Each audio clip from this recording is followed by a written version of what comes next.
मई दिवस तो आप जानते ही होंगे। आज हम उसके चंद पन्ने आपके लिए पलट रहे हैं।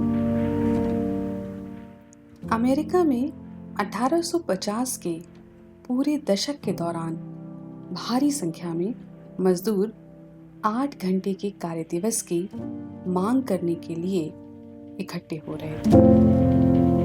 पूरे देश में काम के घंटे 8 करने की मांग करने वाले सैकड़ों संगठन उठ खड़े हुए। मजदूरों ने सैकड़ों प्रचार टोलियां बना ली और सरकार पर दबाव बढ़ गया था। इसके चलते 1867 के मार्च में इलिनॉइस जनरल असेंबली ने 8 घंटे कार्य दिवस को कानूनी घोषित कर दिया, परंतु मजदूरों पर फिर भी 10, 12 और 14 घंटे तक काम करने के लिए दबाव डाला जाता था। जिन लोगों ने 8 घंटों से अधिक काम करने से मना कर दिया, उन्हें नौकरी से निकालकर उनकी जगह बेरोजगारों की स्थायी फौज से नए मजदूर रख लिए गए। संगठित व्यापार और श्रम संघ ने, जो बाद में अमेरिकी श्रम संघ बन गया, उसने 1 मई 1886 को पहला मई दिवस घोषित किया, जिसे 8 घंटे का कार्य दिवस लागू करने की अंतिम समय सीमा भी माना गया। टेरेंस पाउडरली और नेशनल नाइट्स ऑफ लेबर जैसे संगठनों द्वारा विरोध किए जाने के बावजूद उस दिन देशव्यापी हड़ताल हुई, जिसमें 12,000 फैक्ट्रियों के 3,40,000 मजदूरों ने हिस्सा लिया। शिकागो नाइट्स ने प्रस्ताव का उत्साहपूर्वक समर्थन किया। 1 मई को अल्बर्ट पार्सन्स ने अपनी पत्नी व 2 बच्चों के साथ शिकागो की गलियों में 80,000 लोगों के आंदोलनकारी जुलूस की अगुवाई की। 16 फरवरी से मैकॉर्मिक प्लांट में तालाबंदी के कारण निकाले गए 1500 मजदूरों में से ज्यादातर मजदूरों ने आंदोलन में हिस्सा लिया। पुलिस और पिकार्डसन ने अपने हाथों में राइफल लेकर मकान की छतों से इस पूरे आंदोलन पर नजर रखी, लेकिन पार्सन्स, ऑगस्ट स्पाइस और अन्य वक्ताओं के जोशीले भाषण सुनने के बाद उत्साहित भीड़ बिना कोई घटना घटे वहां से बिखर गई। उसके बाद 2 दिनों के अंदर ही लगभग 65,000 से 80,000 मजदूरों ने हड़ताल कर दी। 3 मई ऑर्बिटर जितुंग के संपादक ऑगस्ट स्पाइस ने मैकॉर्मिक से आने वाली सड़क पर 6,000 हड़ताली लकड़हारों की भीड़ को संबोधित किया। जैसे ही शिफ्ट बदलने की घंटी बजी, श्रोताओं में से कुछ लोग निकलकर हड़ताल तोड़ने वालों से जवाब तलब करने के लिए मैकॉर्मिक के गेट की ओर चल दिए। ठीक उसी समय इंस्पेक्टर जॉन बॉनफील्ड वहां आ गए और अवस्था फैल गई।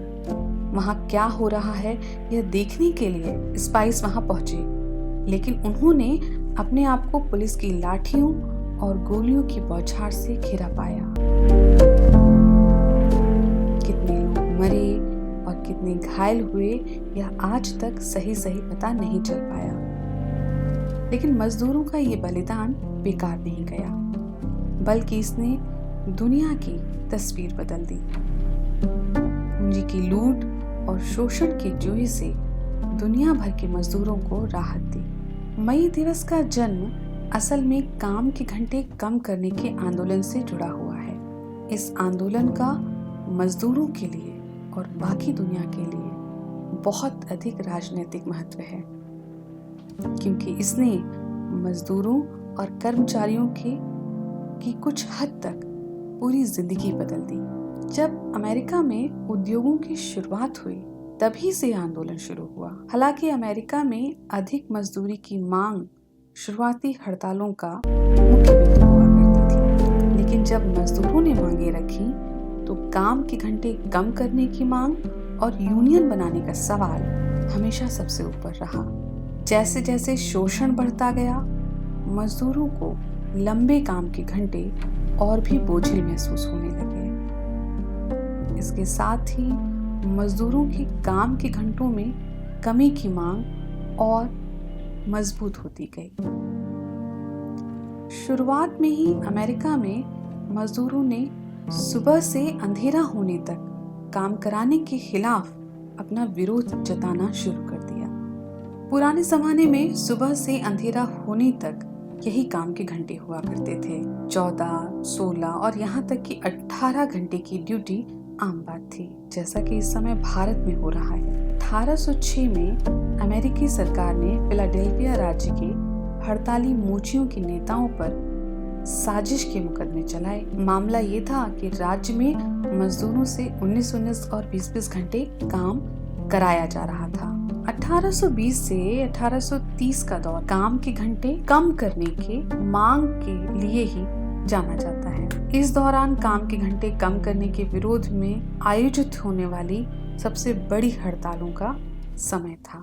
कई औद्योगिक केंद्रों में एक दिन में काम के घंटे 10 करने की मांग रखी गई। मैकेनिक्स यूनियन ऑफ फिलाडेल्फिया दुनिया की पहली ट्रेड यूनियन मानी जाती है, जिसने 1827 में राज्य में काम के घंटे 10 करने के लिए निर्माण उद्योग के मजदूरों की एक हड़ताल करवाई थी। 1834 में न्यूयॉर्क में नान भाइयों की हड़ताल के दौरान वर्किंग मेंस एडवोकेट नामक अखबार में छपा था, पाव रोटी उद्योग में लगे कारीगर सालों से मिस्र के गुलामों से भी ज्यादा यातनाएं झेल रहे हैं। उन्हें औसतन 18-18, 20-20 घंटे तक काम करना पड़ता है। इस हालात से उबरने के लिए 10 घंटे के कार्य दिवस की मांग ने जल्दी ही एक आंदोलन का रूप ले लिया। आंदोलन इतना बढ़ गया कि अमेरिका की सरकार को सभी कर्मचारियों के काम के घंटे 10 करने पड़े। मजदूरों का संघर्ष जैसे जैसे आगे बढ़ा, कई और उद्योगों ने भी यह लागू करना शुरू कर दिया, या यूं कहेंगे उन्हें लागू करना पड़ा। जब ये मांग मान ली गई,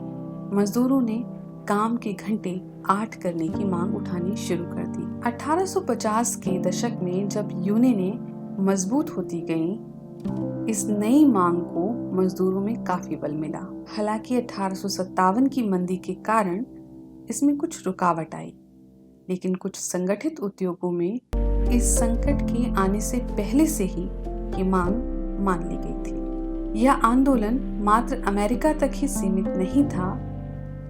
यह आंदोलन हर उस जगह शुरू हो चला था जहां उभरती हुई पूंजीवादी व्यवस्था के तहत मजदूरों का शोषण हो रहा था। इसका असर पूरी दुनिया पर पड़ना लाजमी था। मांग उठी थी अमेरिका में, लेकिन दुनिया के दूसरे छोर पर स्थित ऑस्ट्रेलिया में मजदूर इस मांग को लेकर एकजुट हो गए। ऑस्ट्रेलिया के निर्माण मजदूरों ने नारा दिया, 8 घंटे काम, 8 घंटे मनोरंजन, 8 घंटे आराम। जब मजदूर वर्ग एकजुट होकर इस मांग पर अड़ गया तो 1856 में उनकी ये मांग मान ली गई।